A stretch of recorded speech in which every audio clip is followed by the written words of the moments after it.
Cosas que ya se saben. Que Quito está a más de 2.800 metros sobre el nivel del mar. Que la cruza la línea equinoccial. Que fue la primera ciudad en ser inscrita en la lista de Patrimonio Mundial.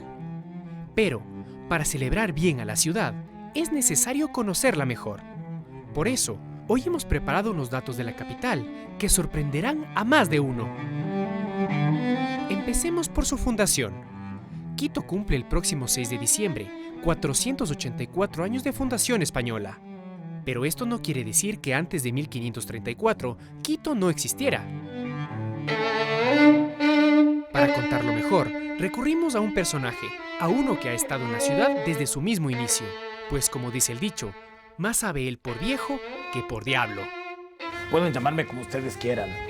Diablo, demonio, Astaroth, Bufamed, Memnón. O pueden llamarme como se me llama en la runa Shimi, en quichua, Supay. Porque yo soy como esta ciudad. No fue fundada en 1534. O tal vez sí, es un periodo de esta ciudad. Pero antes de eso, Quito ya estaba habitada. Dicen que más de 10.000 años hacia atrás. Y la ciudad se ha ido superponiendo sobre otros lugares, otras historias y otras comunidades. Por ejemplo, este lugar en el que estamos, el convento de San Pedro Mártir, llamado así originalmente y actualmente se le conoce como convento de Santo Domingo. Está en una de las esquinas de la ciudad vieja. Cada esquina está ocupada por un convento distinto: San Agustín, Santo Domingo, La Merced y San Francisco. Esa distribución no es azarosa. Hay quien dice que esos 4 conventos fueron fundados para cristianizar asentamientos importantes de época indígena. Por ejemplo, San Agustín y Santo Domingo están sobre lo que algunos historiadores creen fue el Capac Ñán. El Capac Ñán fue la red de caminos del Imperio Inca. Y claro, llegaba hasta Quito. Porque por la Guayaquil se avanza hacia la Alameda y ahí se divide en 2. Y ahí están los viejos caminos, el uno que iba hacia Otavalo y hacia el norte, y el otro que iba a Cotocollao, por ahí a Nono y a Tierra de Yumbos. Y desde Santo Domingo, bajando por la actual Maldonado, atravesando la quebrada de Jerusalén, ya el Capac Ñán se dirigía a la capital del imperio, al ombligo del mundo, al Cusco. La iglesia de la Compañía de Jesús es la carta de presentación de la ciudad. El dorado de su interior es único. Pero ¿para qué lo cuento yo? Que lo diga el que sabemos. Bueno, lo primero que hay que saber es que esta es la niña de los ojos de los quiteños y quiteñas, la joya de esta ciudad. Es uno de los principales monumentos barrocos que se mantiene intacto en Latinoamérica. La gente cuando entra siempre dice, ¡ah, cuánto oro! Y sí, todo el interior está lleno de delgadísimas láminas de oro de 24 quilates, que me han contado que si incluso se sumase todo el oro, se fundiese en un solo bloque, no pesaría ni 50 kilos. Pero el oro oculta el verdadero tesoro de esta iglesia, que es el arte.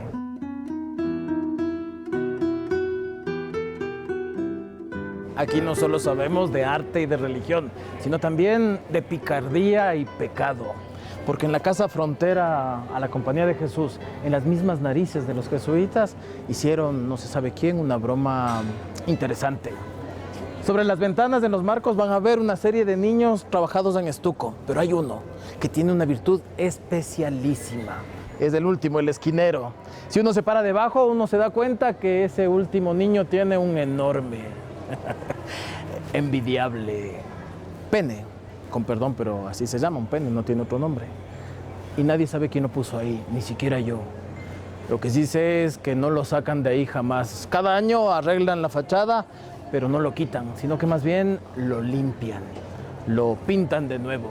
Yo creo que para recordarnos que aquí también sabemos de otros placeres de la vida. Y hablando de placeres terrenales, ¿sabía usted que hay una fruta que lleva a Quito en su nombre? Esa es la naranjilla. Su nombre científico es Solanum quitoense, y quitoense quiere decir textualmente de Quito. El naturalista francés Jean-Baptiste Lamarck la describió así por primera vez en 1993, y hasta hoy conserva esa denominación. Y ya que hablamos de naturaleza, en Quito se pueden encontrar 55 de las 340 especies de colibríes conocidas en el mundo. Un privilegio.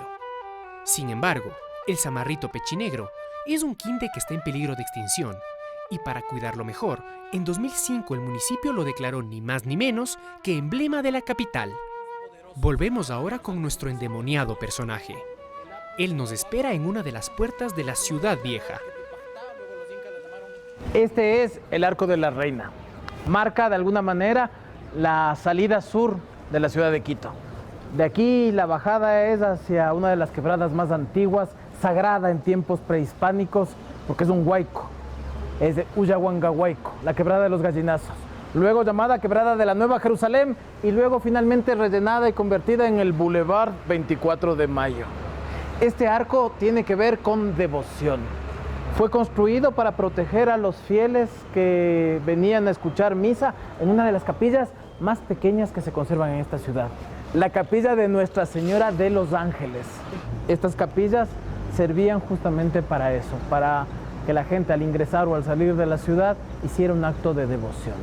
Daba misas regulares, por eso se puso el arco, para proteger a la gente del sol o, como ya vieron, de la lluvia, porque como dijo el poeta Juan Bautista Aguirre, jesuita del siglo XVIII, en Quito llueven solamente los 13 meses del año. Desde aquí también se puede ver uno de los íconos de la ciudad. Llamada, dicen en lengua antigua, Pachtá, el templo del sol. Luego los incas la llamaron Ñahuira, Yavirac.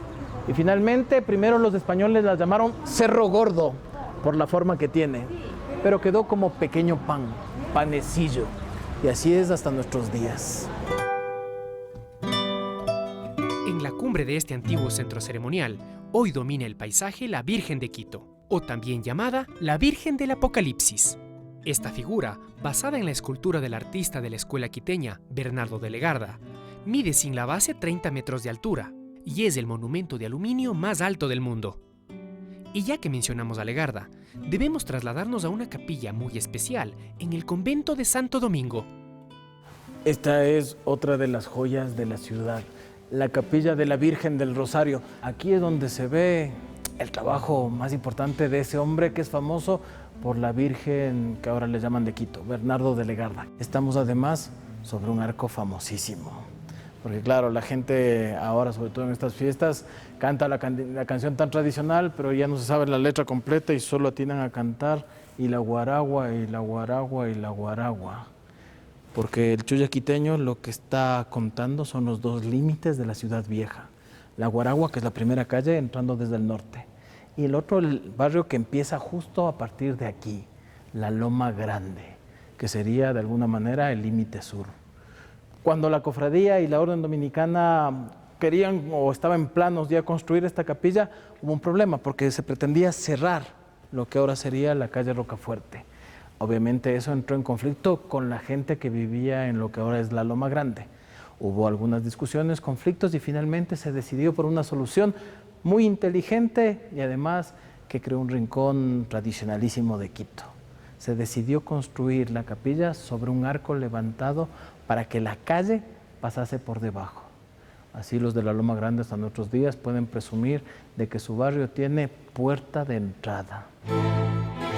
Y justamente siguiendo esa puerta, en pleno barrio de la Loma Grande, se encuentra la que quizás sea, paradójicamente, la calle más estrecha del centro, la Joaquín Saldumbide. Mientras se avanza por ella, las paredes se van juntando y en su parte más angosta mide casi 2 metros. La iglesia y convento de San Francisco es uno de los complejos arquitectónicos más importantes del continente y no se puede hablar de ellos sin su personaje más famoso. Cantuña, el que engañó al demonio para construir el atrio de la iglesia, realmente existió, aunque no como en la leyenda. Francisco Cantuña fue un famoso herrero del siglo XVIII, quien amasó una fortuna considerable y en 1766 mandó a restaurar la capilla del extremo sur de la iglesia. Compró además un espacio para su sepultura en ese lugar, algo que estaba reservado solo para la clase aristocrática quiteña. ¿Acaso esa envidia es el origen de la leyenda? Hasta hoy, aquella capilla se conoce como de Cantuña. Y además, su firma se puede leer en una de las puertas de hierro del Museo Franciscano. Y si este es el más famoso edificio de Quito, un poco más al sur, en la 24 de Mayo, se encuentra uno de los más olvidados. El Teatro Puerta del Sol fue la primera sala de cine de Quito. Abrió en 1906 y proyectaba películas de cine mudo. Hoy está abandonado. Y si de edificios se trata, no se puede dejar de mencionar al primer rascacielos de Quito. El Benalcázar 1000, de 22 pisos, fue inaugurado en 1969. Alberga 200 oficinas, que han sido desde entonces de las más codiciadas por políticos y entidades públicas.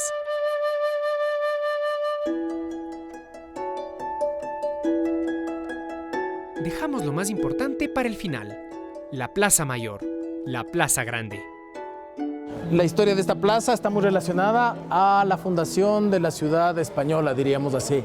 De hecho, en el trazado de las ciudades barrocas exportadas por los europeos, lo primero que se trazaba era la plaza. A un lado de la plaza, la calle Cuerda, que en nuestro caso es la García Moreno y la Benalcázar. Y de la calle Cuerda se trazaban el resto de calles de Endamero. Se repartían los solares y la ciudad quedaba fundada.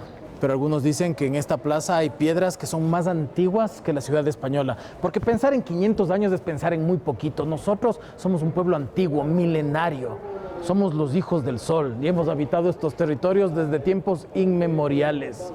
Todo lo importante de esta ciudad sucedió aquí, desde los grandes bailes rituales de épocas prehispánicas, que algunos cuentan, cronistas, que representaban la muerte y resurrección del Inca Atahualpa.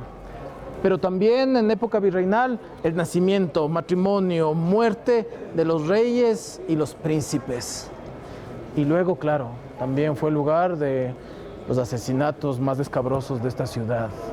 Aquí debemos imaginar, por ejemplo, a García Moreno siendo macheteado en Carondelet, a Eloy Alfaro siendo arrastrado por la mitad de esta plaza, pero también al conde Ruiz de Castilla, responsable de la masacre del 2 de agosto, siendo arrastrado por el pueblo, apuñalado desde el tejar y arrojado y abandonado aquí en la Plaza Grande. En época del presidente Eloy Alfaro, se mandó a hacer el monumento para conmemorar los 100 primeros años de la gesta del 10 de agosto. Se puso el monumento ahí y la pileta fue desarmada. Y como era muy vieja, la mandaron a una población cerca de Quito, donde está hasta nuestros días. Así que si algún día vas a Sangolquí, fíjate bien en la pileta que está en el centro de la plaza. Evidentemente está muy refaccionada, pero las partes antiguas son las de la vieja pileta del centro de la Plaza Grande. El lado de allá, lastimosamente, fue derrocado en el siglo XX.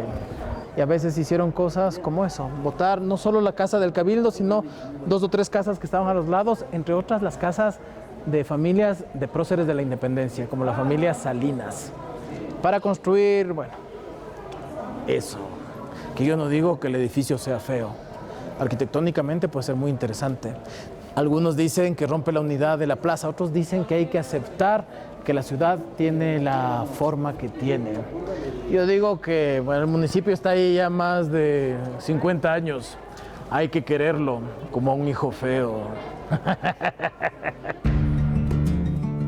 En Quito, las piedras y los edificios hablan.